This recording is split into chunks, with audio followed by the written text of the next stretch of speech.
Welcome back to this video. In this video, I will show you on how to set data usage limit on Android phone. So let's see. But before we dive into the tutorial, if you find this tutorial useful and you are brand new to this channel, remember click on that subscribe, turn on the notification bell for more useful tutorial like this. So with that being said, let's get started. The very first thing you want to do is to head over to your phone settings. So I'm going to simply scroll down right here, just like so. Then click on my settings right here.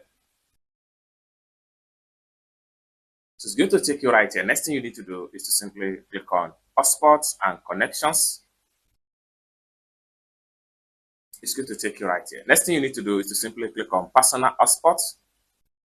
Take you right here. Next thing you need to do is to simply click on connection management. So it's going to take you right here. Next thing you need to do is to click on one-time data limit.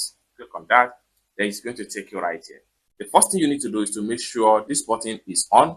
Then having on the button, next thing you need to do is to simply click on data limit, and this is going to pump up. Then you can choose another number for your data limit.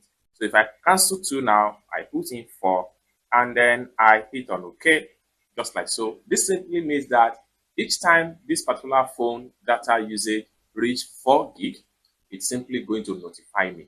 So when you get a notify, you know that you have consumed this amount of data. Or better still, you can proceed to advanced setting right here when exceeded. So you can decide to say, when this phone data get to 4 gig maximum, turn off and notify me. Or you can choose only notify me. These are the two options that you can use to set up your complete data limit usage on Android phone.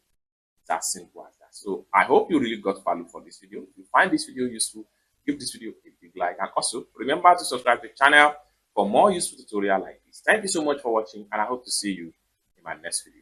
Bye for now.